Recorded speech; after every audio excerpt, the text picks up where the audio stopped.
coming up. Do you find yourself feeling run down physically and unable to explain why? Do you find you suddenly black out or suffer moments of physical pain for no reason? Or do you suffer from insomnia? Did you know these physical symptoms can come down to an unhealthy mind? In tonight's episode, we're going to show you that in order to be truly healthy, you have to work on both your body and your mind together. Stay tuned to find out how faith can help. Good evening and welcome to tonight's Finding Answers. Tonight's topic is, it's possible to achieve a healthy mind and body. Now, is it actually possible? Try saying that to someone who has a mental health issue, someone who's depressed, someone who's going through anxiety attacks, panic attacks, or any other mental health issue. But remember, if you know, or if maybe you don't know, that all of us, we are made of a physical body, a soul, and a spirit. And we need to find out how we can have a balance of all three so that we may be happy and content in life. Before I go more into this topic, let's have a look at a real life story of someone who through faith was able to find a solution to their problems. Before I made a change in my life, I was a person, I always wanted to please people, but this was a part of me that people didn't even notice within myself.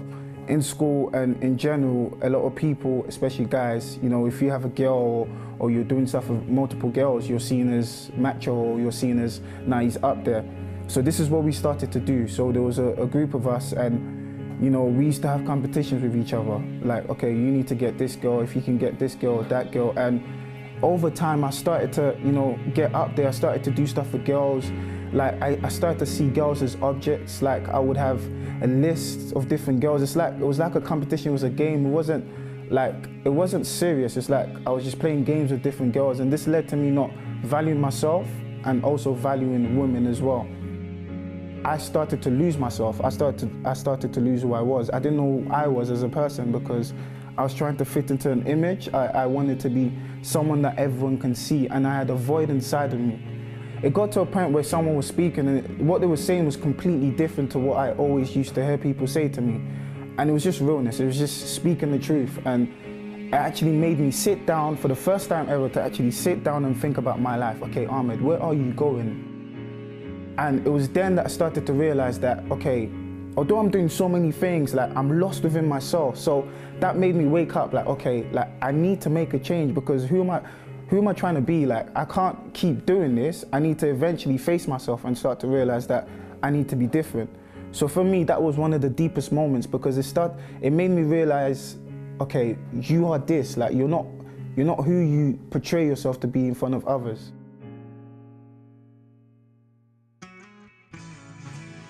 Now I know who I am. Like, I don't need no one to tell me to do this or do that. I don't need to get ratings from this person or that person. It's like I'm comfortable with who I am as a person now. And it's like I have this peace inside of me. It's not me trying to fill a void or always wanting to have material things or always wanting to please people by doing stuff with girls or prove a point. It's like I'm comfortable with who I am now. Like I know who I am as a person. So I would say there's been a total transformation in my life.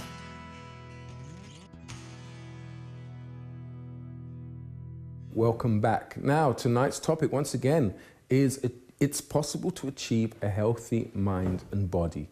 Now, if you are affected by, problems in your life, maybe physically, you are unwell, you are sick, you're going through a physical ailment, we have doctors and we have medication to help with that, eating right and exercising.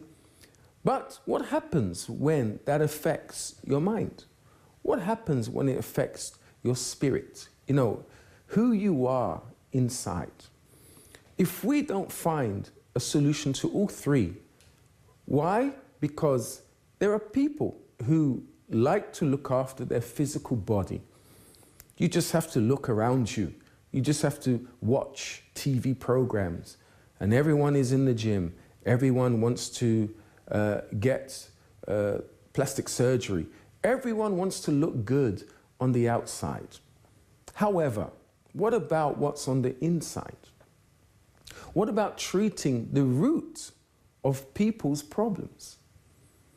And this is what faith can do.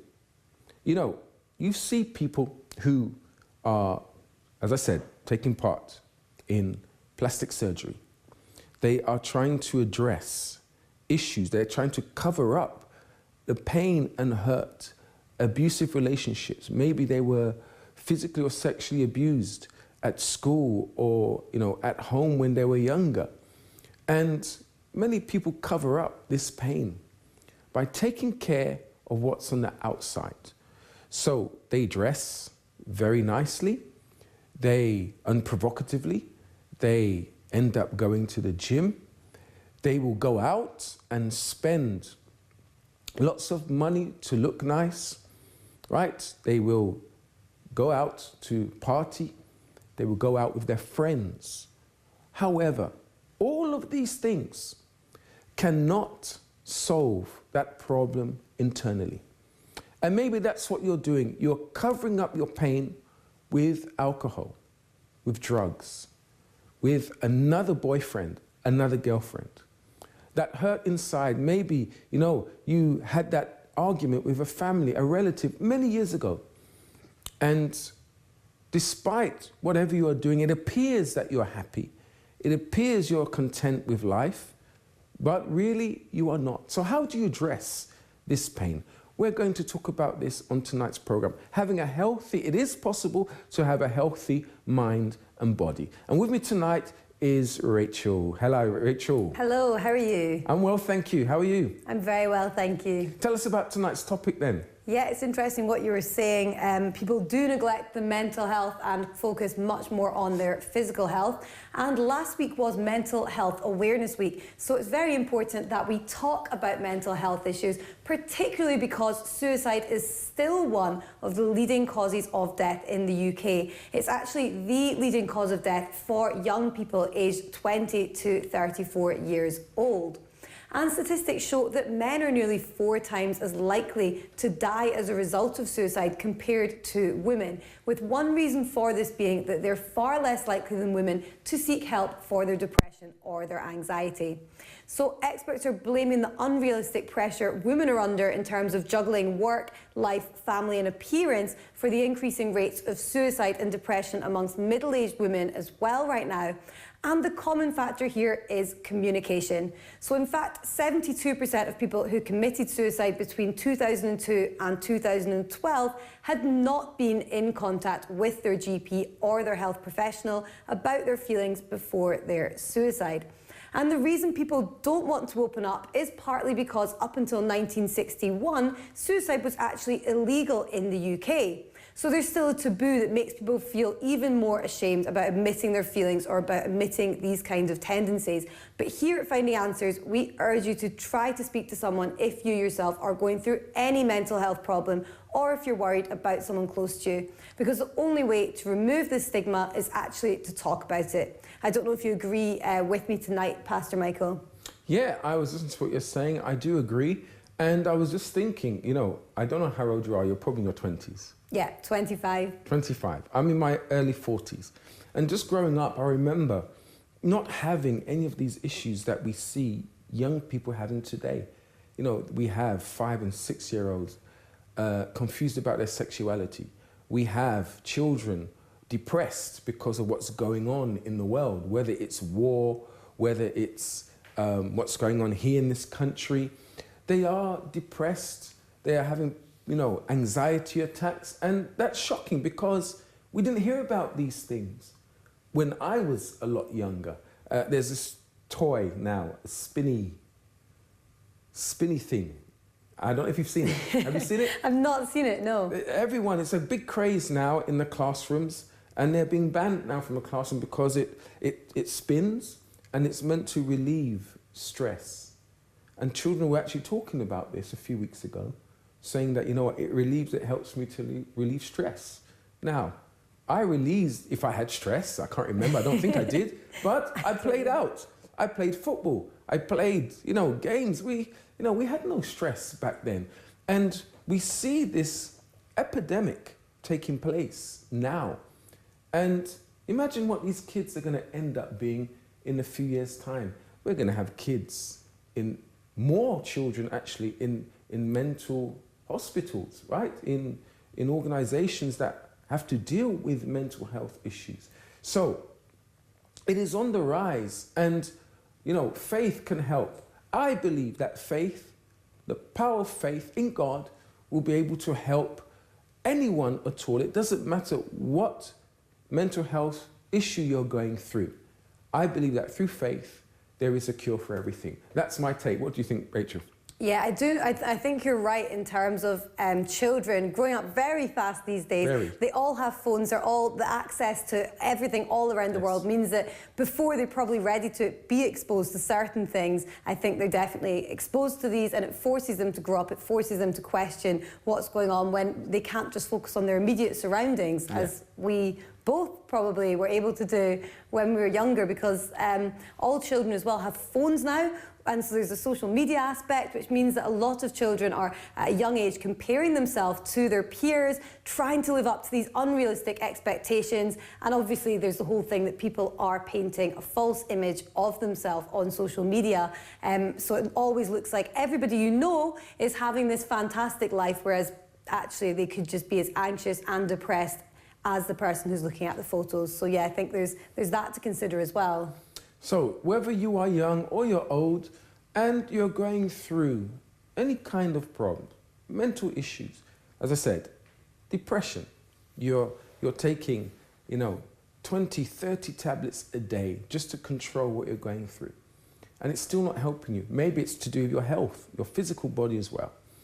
It doesn't matter, as I said, what you're going through. On Finding Answers, we're here to show you that there is a solution. We're going to show you evidence. Now, it's up to you to see whether you will take that advice and put it into practice.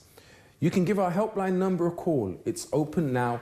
The number is 0207 686 6300. That's 0207 686 6300. If you'd like to contact us on social media, Rachel, how can they do that? I have the details as always. You can get in touch with us on Facebook. If you look up Finding Answers, you can even send us a private message on Facebook if you prefer, and we will get back to you.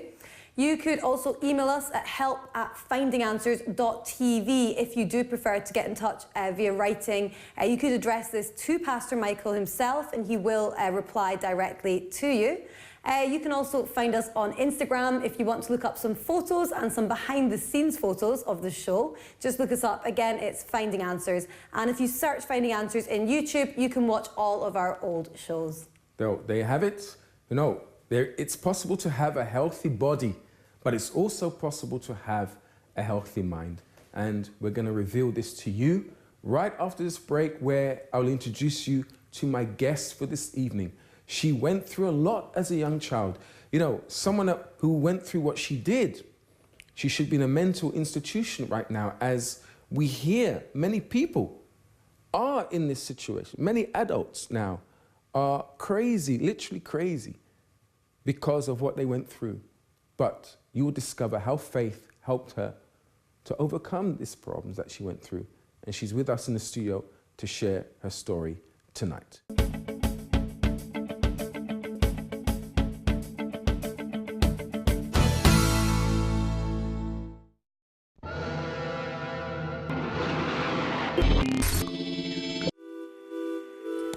Do the maths. Changing your life is not as simple as changing your hairstyle, your shirt, or rearranging the furniture in your living room. You're talking about years of deep-rooted habits, behaviours and problems that are not going to change overnight. Many may say, think positively, but the trouble with that is that you can't do or change anything with just thoughts. But add action into the equation and the outcome can be different. Let's do the maths. Positive thinking plus action equals a change. Whatever it is, if the change is significant, if it's worthwhile, then it will have to take time, effort, and homework from you.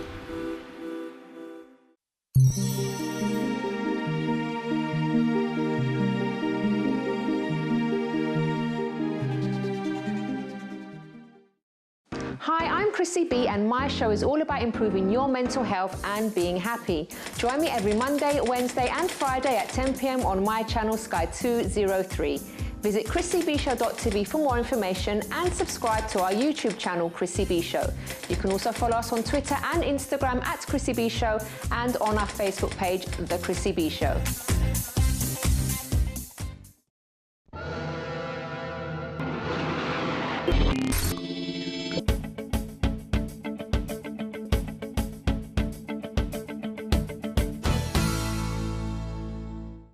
Welcome back to Finding Answers. Now, before I introduce you to my guest, let's have a look at our segment, It's Possible with Rachel.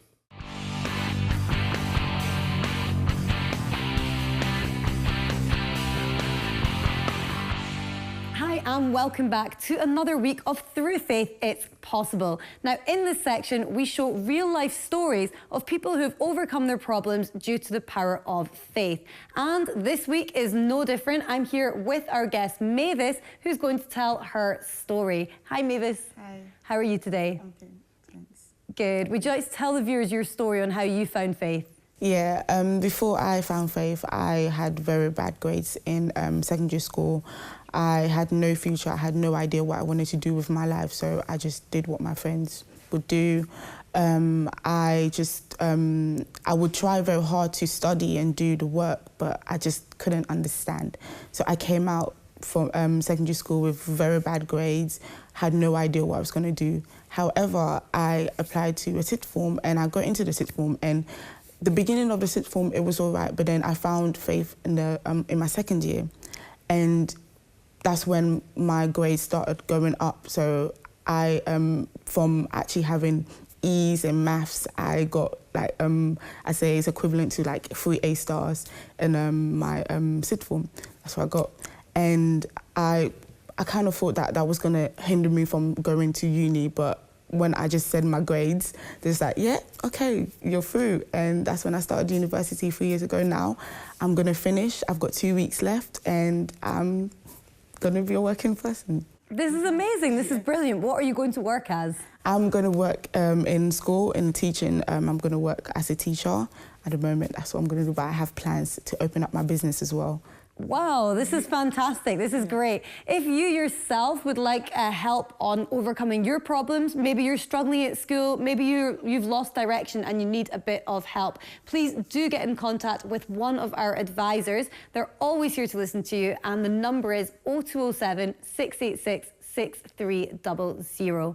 Well, that's it from this week of Through Faith, It's Possible, but do tune in next time with another amazing story. And for now, it's back to the studio.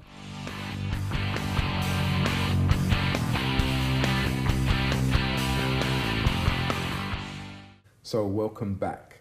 Now let's introduce you to my guest for this evening. Her name is Nicole Takavarasha. Pushing me for the rest of the week, so it's like a boost. Things were really tight. Today, the way I see myself is completely different.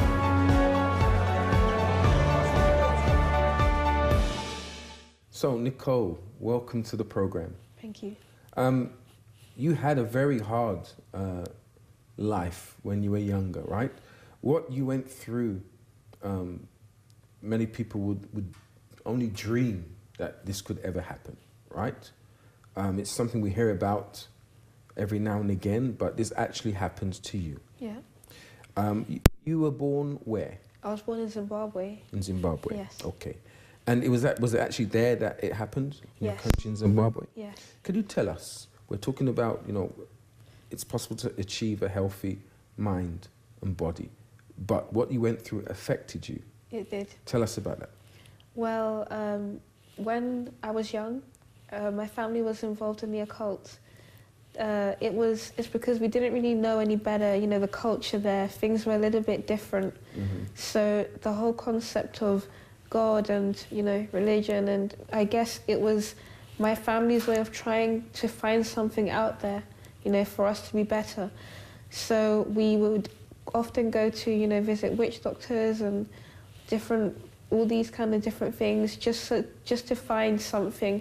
Because I was young, I wasn't sure what it was that was my family was trying to find or what was happening, but I would go because I was told to go. How young were you?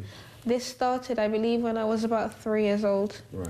Yes. So, you know, you did mention there about culture. There are cultures that they are into spiritual things like the occult, and their culture, they believe that, you know, talking to spirits or conjuring up spirits and things like this, talking to dead relatives, that this will help them. They'll receive protection, they'll receive good fortune or good luck in life. But what's actually happening is that they are conjuring up, yes, spirits, but not the ones that they think that they are speaking to. And then, of course, as a result, things start to happen to them that they can't explain. And they get into a vicious cycle of going back to these people or doing it themselves. And it's just a vicious cycle. So your parents took you to, as you said, witch doctors. Yes. And what was the reason why they did that? Was it for protection? Was it for good fortune? What was it? Often, I remember when they would go, and we would be there as well. So it was generally for protection, and they would ask if, you know, everything was fine, and what the witch doctors, or, you know, they would tell them that if you don't give this amount of money, this is what's going to happen. There's going to be a car crash, you know, in the family. Your child's going to have this sickness. This is what's going to be happening. You have that relative that's, you know, abroad. They're going to die. This is, you know, they're going to have a plane journey. I know that this is where they work, and so on and so forth. So it became like a vicious cycle that you would go, you present, you know, certain offerings, money, whatever was required, and in return we would have to take something, whether it was oil, to drink oil every single day, or, you know, to bathe in a lot of things we were given. I wasn't sure what it was, but these were the direction, and out of fear, because we didn't know any better, and I believe my parents didn't know any better as well. They thought that they were helping us. That's what they would do, and things just got worse and worse and worse. How did things get worse and worse? Well, things got worse when my parents, they moved here because things back home were not the best financially speaking. So they moved here to see if they can, you know, achieve a better life for us, a new start. And me and my brother, we were left at home with my gran. But, you know, because of still the same culture, so my gran would go there now to make sure that, you know, she was worried for her daughter, my mum. And she would go there to make sure that things were okay. And the same thing would occur. The witch doctor would say, your daughter is going to die, or, you know, she's going to take a bus journey to work, and this would happen. And to prevent that, this is the amount of money we need you to present to us. And in return, me and my brother, as her children, would have to take certain things, so that they said that it would go to her, because physically it couldn't reach her, but because we were blood, or her children, that's how it would work. So yeah, that continued on for about, I don't know, another 4 years or so. And things got worse with me. I got sick. My brother, financially speaking, a lot of things were, it wasn't well at home, and I don't remember too much what happened back then, but I remember how it affected me, because when me and my brother, we eventually moved here to stay with my parents. And when I moved here, I wasn't like how, you know, the normal children were. I saw that I was different, that they would be there running around playing, but I was more reserved. I felt really self-conscious. You know, problems that you wouldn't have at the age of like 8 years old. Did you want to interact with other children? I wanted to, but it was like I wasn't able to. Physically, I wasn't able to. Before, I already judged myself. And, you know, when you're 8 years old, you shouldn't be thinking about all these things, but I would feel really uncomfortable. When I would sleep, I would have sleepless nights. So that already made me, you know, it made me feel like, I don't know how to describe it, but I would feel withdrawn, because I'd feel like, I don't know how to describe this, I don't know how to say what's happening to me at nighttime. No one's going to understand. Tell us what happened to you at nighttime then. At nighttime, I would feel like I would go to sleep and then I'd feel like there was a presence that was in the room, something was on top of me. I often couldn't get up. I'd feel like something was strangling me. There was no one in the room, it was just myself. I never turned off the lights, ever. And I would sleep with the blankets over my head. And often I'd go to school, you know, feeling tired because of the horrible night that I had, but I never knew how to describe it to, to my mum. She was there for me to go and speak to her, but because of everything that had happened, and I didn't know how to describe this, what was happening, I didn't know how to tell her, so I chose to keep quiet. Right, now, you can already see things not going right for her, visiting, not by her choice, parents, taking her to witch doctors. And in Africa, right, they're called witch doctors, they're called voodoo priests. You know, it's here as well. It's just a fancy name. Sometimes you call it white magic, sometimes you call it palm readers or psychics. It's all dealing with spirits. And they affect people in different ways. Now, you're going to hear how things got worse. Because, as she said, she couldn't sleep at night. She felt a presence in the room. She was now feeling withdrawn. Now, let's see how things escalated.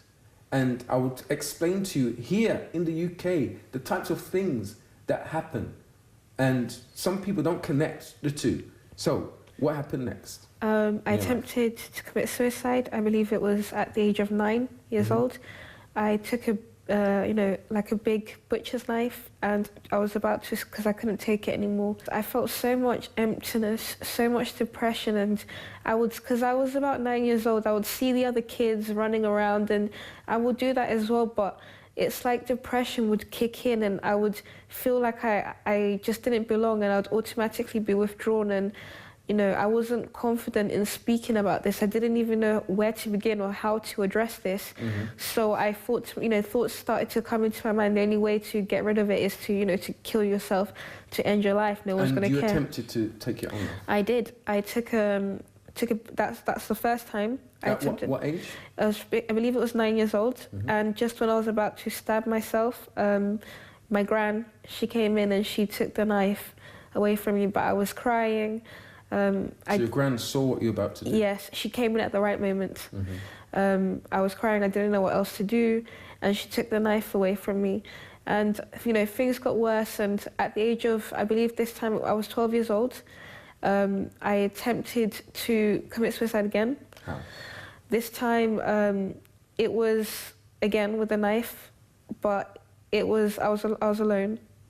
No one was there, and it was this thing that I never felt like I was worthy. I never felt that my life was anything special. I never felt that. I never knew. I always had so many questions. Why do I exist? Why am I here? What's my purpose in life? And at the age of 12, you're not supposed to be having these thoughts. You're in year 7. You've just started high school. And because of this, I met a group of people who, with cliques at school, you always kind of fit into, the group of people that you are. So there was a group of people that I met. It was one of the girls, one of my friends. She was, she always wore dark clothes. She was on all black all the time. She was on her own. And somehow, just seeing her, it kind of attracted me to her. Because so you start dressing in black? Yeah, I started to do everything that she did. What music would you listen to? I would listen to heavy metal. I never used to like it before, but I started listening to heavy metal, started listening to rock music. We did so many things. It was like a friendship group, but it was very messed up. We would write our names in covenants in blood. Yeah. Cemeteries, walk around cemeteries. Anything with the dead, anything that was, dead, lifeless. That attracted you? That's what attracted me. That's what brought life to me. Were you still having these attacks at night?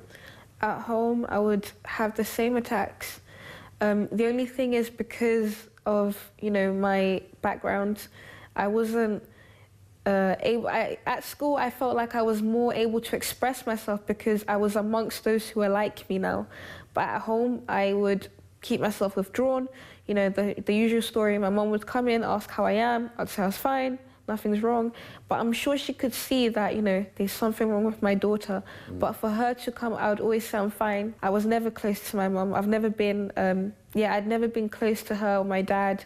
Whenever I saw people happy, whenever I saw happy families, children happy, this brought sadness to me. But when I saw that people, you know, were grieving, someone died in the family, or, you know, someone was sick with an illness, terminally ill, you know, illness, this is what brought light. Like, for me, I found joy in that. I found joy in people's...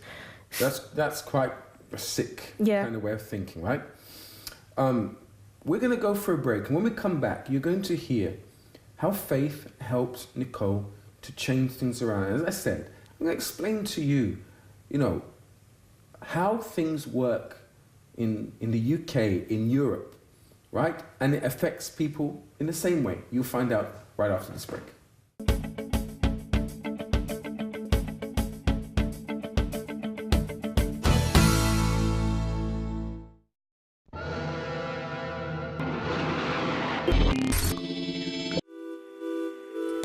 Do the maths. Changing your life is not as simple as changing your hairstyle, your shirt, or rearranging the furniture in your living room. You're talking about years of deep-rooted habits, behaviours and problems that are not going to change overnight.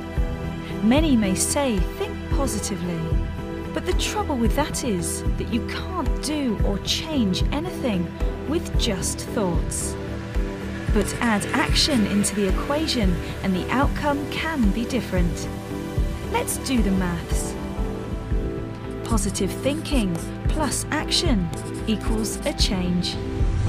Whatever it is, if the change is significant, if it's worthwhile, then it will have to take time, effort, and homework from you.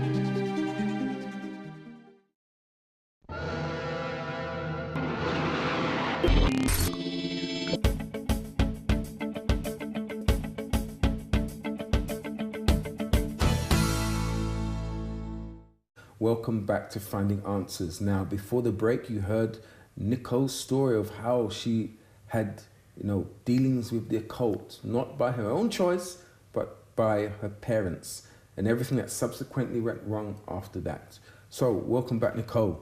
Tell us, with everything that went wrong with you, how did you find a solution to everything that happened to you? The way that I found the solution was my mum. She started attending the place of worship. Right. And through there, you know, she was getting advice and she saw her life starting to change. Was her life going down? Yes. My mum had a whole lot, you know, of issues that what she was facing in her life. It's financially, physically, she was always sick. You know, things just seemed to be going in a cycle, and because things in her life were not going well, she never noticed the details. She always saw me as, you know, Nicole's the quiet child, but because so many things were happening with her, you know, it's like she never noticed what was happening with us because things got so heavy in her life. So she found help going to a place of worship? Yes. And then she introduced you? Yeah, she started attending, I believe, a couple of weeks, and she started seeing major changes, and I could see something was different with her. You know, the way that she was reacting to situations, she wasn't shouting as much. And she introduced this place to us. It was me and my brother at first, and I came at first and I saw, you know, things were different. The you know, the youths, the people, everyone was smiling, everyone was welcoming, it was like a different place, a different atmosphere, and people cared. That's one thing that I could say. People cared about me, not just about what I had to offer or, you know, out of routine, but they generally cared. One thing is to have people that are friendly and nice. Yes. But at the end of the day, you're still going through your problems. You still can't sleep at night. You have the suicidal thoughts, right? Yes. You still felt the feelings that you felt inside. How did that change for you? I started attending the meetings, and in the meetings, the pastors would speak about, you know, certain things that I needed to do. So they'll say, you know, get rid of the music, you know, that you're listening to. If there's sometimes problems that you face, it's because of the things that you do without realizing. So I realized that the music I was listening to had a negative influence on me. You know, it would make you feel down, depressed. I mean, the words in the songs was speaking about depression. It was about death. It wasn't anything to do with life. So that's one thing that I did. And when was that easy to do? It wasn't easy because this is what I depended on. You know, I mentioned that I was alone. I mentioned that I was very withdrawn. So music was something I found comfort in. This is what, you know, it was like that one thing that knew what I was facing, you know, that I could relate to. What about the prayers? I mean, how did prayer help you in getting rid of these spiritual attacks and, you know, suicidal thoughts you had? Prayers helped a massive load for me. I would go and I was sincere. You know, I started to open up about the things that I was facing. I was sincere because I understood that for me to get the 100% help that I needed to be 100% honest. I needed to be open about the things that I was facing. So I would always go, you know, to the advisors, the people that were there, you know, available, and I would ask for prayer for them to, you know, the sleepless nights that I was facing, the depression that I was going through. And I started to notice that bit by bit, I wasn't, you know, as depressed anymore. I wasn't as, you know, I was feeling more comfortable to be me, to be around people, as before I was very withdrawn.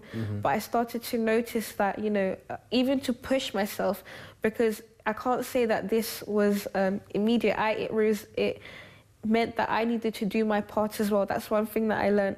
So when I was outside, for example, at school, I didn't accept to be someone that was withdrawn. I didn't accept to be that one person that, you know, just stood away from everyone else. So I started to push myself more. You know, the words that I would receive, encouragement, that, Nicole, you're better than this. You know, you can do this. You can overcome this.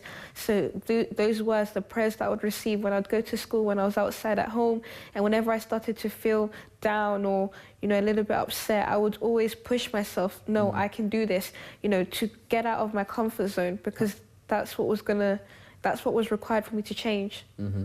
We heard about your mental state, right? Yes.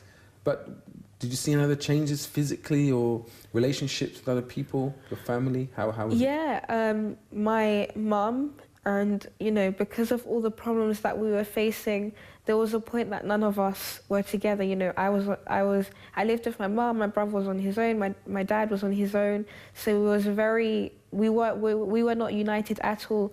But we all live together now, you know, united. I can speak to my mum. I know that if there's a situation I'm going through, I can, you know, approach her, and likewise with her, with me. And my brother, before, you know, with my brother, we didn't have a relationship at all. So now it's like everything has changed in my house.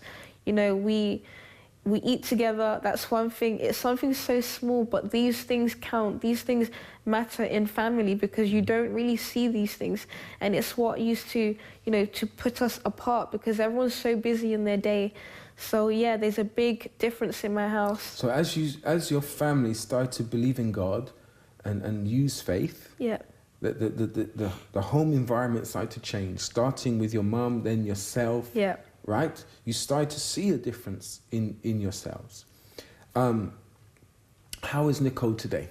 I am a completely different person today. I'm not withdrawn. I'm not depressed. I don't feel suicidal at all. But instead, like, I know what I want for my life. I know what it's like to be that person that's withdrawn, to be that person that doesn't know what else to do, that, you know, questions life. Why am I here? And to see that change within me, because now I know, you know, my purpose in life. Now I know that I can do this. This is, you know, I have goals, things that I'm striving to achieve. It's like my mind as well. I'm not confused anymore. I am not down. feel satisfaction through seeing other people sad. Yes. You know, now it's the opposite. When I see people down, I want to help them. You know, this is what the joy that I have. Like, I want other people who are going through the same situation that I went through to receive and to know that, you know, things can change for them the same way that they did to me.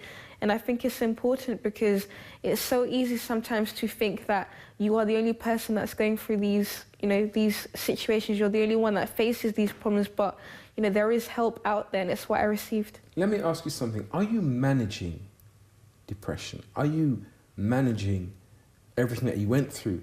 Or are you free from everything that you went through? I am free. I don't even know what depression feels like. I haven't felt depression in, I don't know how many years, I can tell you, Pastor. It's been so long, and it's such, I don't know how to explain this. You know, there's one thing with learning to live with something, but it's another thing where it's completely gone. It's not part of you anymore. Like, I'm a new person. Yeah. That was something that, you know, that was the old Nicole. This is the new Nicole. So depression, all these things, the labels which, you know, which I had, everything's completely gone.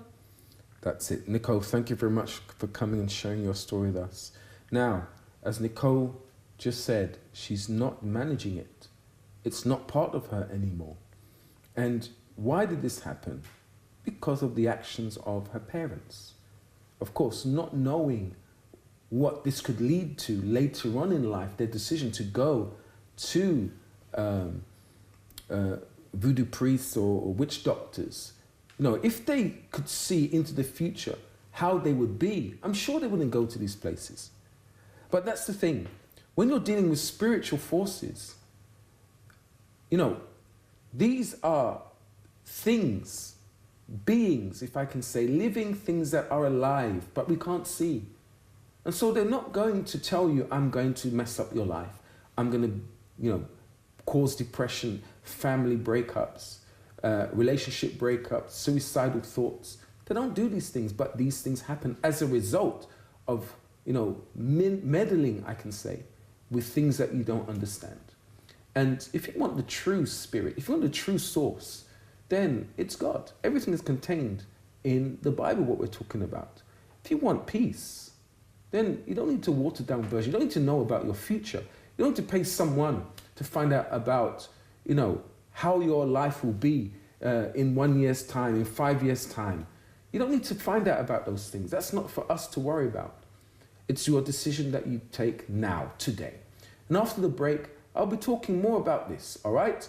If you would like help, a prayer for anything that you might be going through, similar symptoms to what Nicole mentioned here, that she used to go through, then the helpline number you can call now is 0207 686 6300. We're going to go for a break, and when we come back, don't forget, get your glass of water ready, because we'll be saying a prayer at the end. See you after this.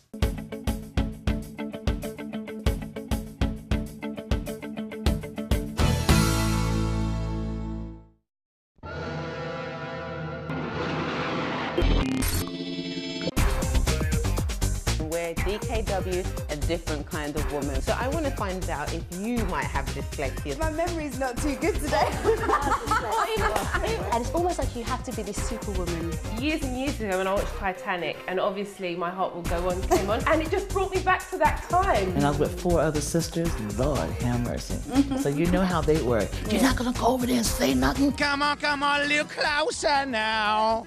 And let me know that you're mine. Woo! It's going to be your turn to do your macaroons. No competition. We're here at Britain's Top Designer 2015.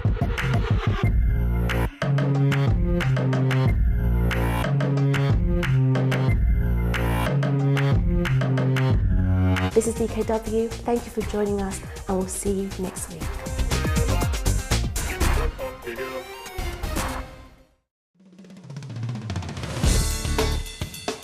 Follow My Channel's updates on Facebook. Like your favourite videos and see pictures of your favourite artists.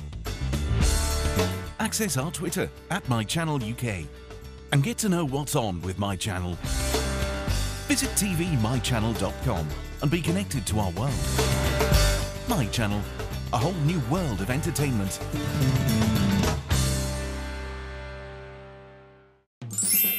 I tell you a story, and you like that story. What kind of story is it? It's a comedy. No, no, no, no.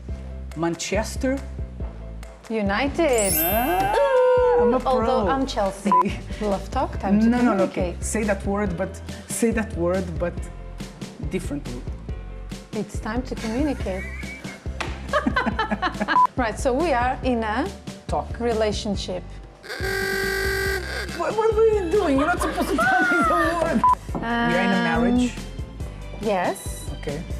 And we are very serious about it. So what does that say? A serious marriage. No. It has to do with your brain. Intelligence. What? Intelligent love. Yes. See, I'm getting good at this. Love Talk on my channel Sky 203 every Saturday 3 p.m.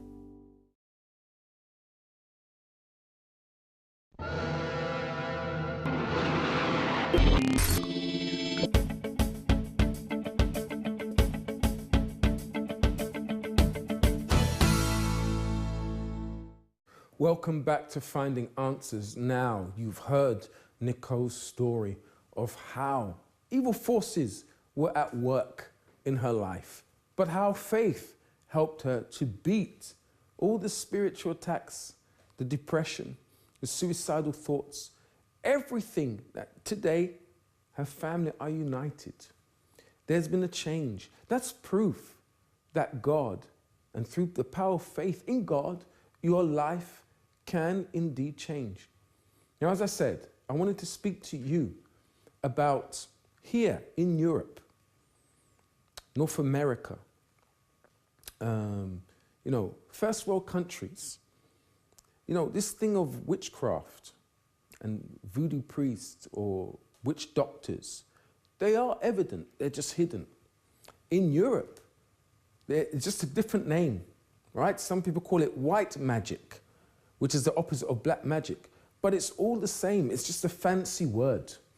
The Bible clearly states that dealing with the occult, and the Bible mentions about soothsaying, divination, right? But you may know words like psychics, palm readers. These are all, Ouija boards. These are all to do with the spiritual world. And when you start touching things, doing things that you do not understand, trying to find answers to why your family or where your family are, for example, you are dealing with the spiritual world. And, as I mentioned in the beginning, we are body, we are made up of body, soul, and spirit. And where our soul will go depends on what we do here while we're alive. We will all live. We will all live on when we die. But the most important thing is where your soul will go. And I want to advise you, I want to get you to understand that if you're going through problems now, try to go back and find out what happened. Did your parents take you places? Or maybe you were involved in these things and it was all fun. It was all a joke. You were at college and you experimented with things, all for fun. But look, maybe what you've gone through throughout these 10, 20, 30 years, your whole life is a mess. Think why. Maybe you don't realize it's those years, that moment, that one time that you meddled with the occult. And now, maybe you're even blaming God. You're saying there's no God. You can't blame God for your parents going and doing something, these rituals that they did to you. Or maybe yourself. You got yourself in these things. And I don't like to say you're paying the price, but that's what's happening, right? You did something and now you're reaping the rewards of your decisions. But guess what? Things can change. Your life can change. You've heard Nicole's story. She's no longer depressed. She's no longer suicidal. right? Her family have been together. They are happy today. All those things she mentioned has stopped because of her faith in God. And your life can change too. You just have to make a decision. If you want, now, I'm going to say a prayer for you. If your life reflects the decisions you made in the past, you can't explain certain things that have happened to you. You are ashamed to talk to people in case they think you are out of your mind. You're going crazy for what happens to you when no one knows. No one knows what you go through at nighttime, for example. But you want our help tonight. Then you can get your glass of water ready, because now I'll be praying for you. And if there are spiritual forces at work here on Finding Answers, this is what we deal with. We deal with spiritual forces. God has given us the power, if I can say it, the faith to remove negative forces from your life. So maybe you have a constant headache that doesn't go away. You tried medication, it doesn't work. You tried taking sleeping tablets, you still can't sleep. You exercise to knock yourself out, you still can't sleep. Think, could this be a spiritual force? Well, if you want, let's try it and see after this prayer. Get your glass of water ready then, because it's time for prayer. My Lord and my God, in the name of your Son, Jesus Christ, I enter in your presence. And I pray, my God, for this viewer who right now, Lord, they are going through things that they can't explain. Maybe they know what's going on, but they've never tried faith as a solution to their problems. We have people watching who can't sleep. Their minds are always going round and round. My God, we have people who are depressed, people who are suicidal, people, my God, because of one bad choice, a bad decision in their life, meddling with spiritual forces, not you, but evil forces. Now, their mental state is not good, my God. They are riddled with diseases and health problems. My God, you are the same yesterday, today, right now, and forever, my God. You have not changed. And I pray to you who has healed in the past. You healed today, and you will continue healing. I pray for this person who is suffering, my God. And maybe tonight, this is the last opportunity for them. My God, this person who has tried to take their own life. They don't know where to turn anymore. I believe, my God, as they are connected here with me, this is the opportunity that they need, my God, for a change. So visit them now. Visit them in their room, in their living room, in their bedroom. Visit them now, my God. If they are watching on YouTube, visit them, my Father. And I ask you, remove all evil. Remove, my God, these spirits, these negative forces that are attacking this person every single day. My God, this person feels low. Every day they're contemplating suicide. This is not right. This is not the life that you want for this person. I pray, my God, that you may bless this water, and whatever darkness, whatever evil forces have been plaguing this life, when they will drink this water, when they'll touch this screen, my God, remove this evil. Remove, my God, this spirit of depression in the name of the Lord Jesus Christ. I determine your water now blessed. I determine that when you touch this TV screen, whatever was oppressing you, God now, as I stretch out my hand towards you, God heals you. God removes all evil, all the paranormal, all evil from your life in the name of the Lord Jesus Christ. You may drink this water now and receive your spiritual and your physical healing in Jesus' name. There you have it. I believe in this prayer that we both made. I made along with you. Nicole is an example, one, as I keep saying, of many whose lives have changed. And your life is changing tonight. And you're going to see a difference when you sleep tonight, okay? Until the next time, have a wonderful evening. I'll see you on the next Finding Answers.